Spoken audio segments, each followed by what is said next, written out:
شعور کی کور کرن کے ساتھ میں ہوں چودھری محسن عابدی۔ ناظرین، ایک دفعہ حضرت عثمان غنی رضی اللہ تعالیٰ عنہ کے دور میں مدینہ شریف میں قحط پڑا۔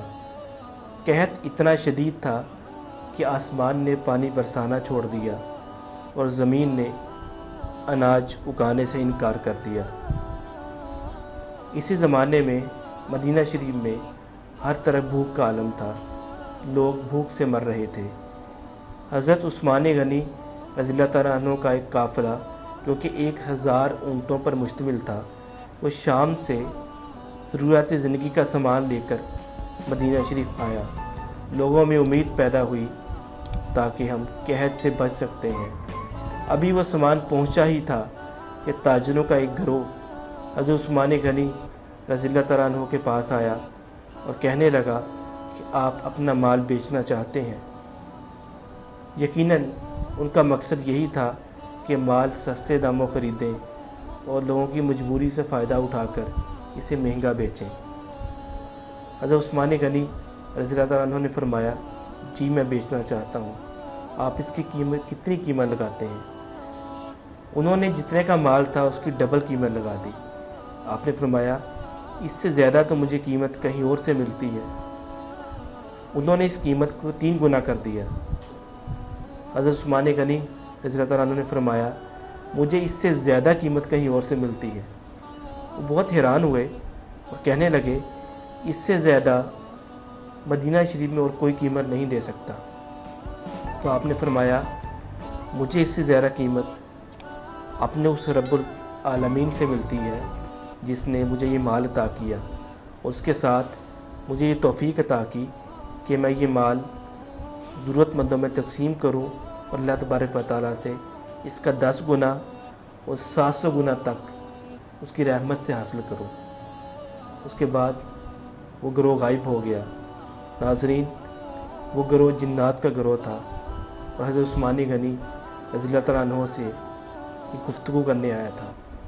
اس سے پہلے بھی اور بہت سارے واقعات اس سے منسلک ہیں، لیکن آج کے اس واقعے میں ہمارے لیے سبق یہی ہے کہ ہم جہاں پہ اپنی ضروریات زندگی میں مال خرچ کرتے ہیں، وہاں پہ اس کا ایک حصہ اللہ کی رضا، اللہ کی خوشنودی کے لیے بھی خرچ کرنا چاہیے، تاکہ آخرت کا سامان بھی ہو اور دوسروں کی مدد کر کے ہم اپنے دل کو سکون مہیا کریں اور اس جہان کے لیے اناج، اس جہان کے لیے نیکیاں، اس جہان کے لیے خوشی کے لمحات لازمی ساتھ لے کے جائیں، جہاں پہ ہمارے اعمال پہنچتے ہیں اور باقی تمام مال اسی دنیا میں رہ جاتا ہے۔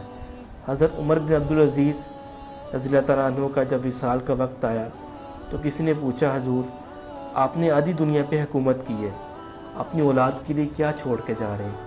تو انہوں نے فرمایا کہ اگر میری اولاد اللہ کی فرما بردار ہوگی تو اس سے بڑھ کے کارساز کوئی نہیں ہے، لیکن اگر میری اولاد اللہ کی نافرمان ہے تو میں کون ہوں جو اللہ کے نافرمانوں کے لیے رزق اکٹھا کر کے دے کے جاؤں؟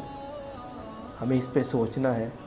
آج ہم دنیا میں رہتے ہوئے ناجائز اور بے شمار ایسے ذریعے استعمال کرتے ہیں تاکہ کچھ بھی ہو، مال کا ڈھیر لگا لیں، مال اکٹھا کر لیں، لیکن ہمیں اپنی آخرت کو بھی سامنے رکھنا چاہیے، تاکہ یہ زندگی جو آخرت کی کھیتی ہے، ملا کر ہمیں قبر اور حشر کے ذریعے اپنی منزل تک پہنچنا ہے۔ اس منزل میں اللہ تعالیٰ ہمیں آسانی پیدا کرے۔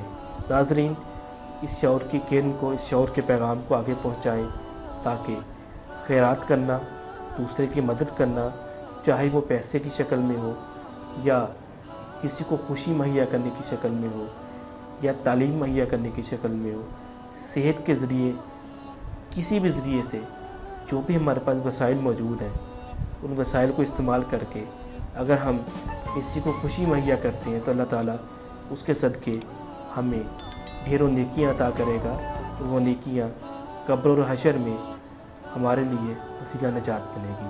چودھری محسن عابدی کو اجازت دیجیے۔ اللہ حافظ۔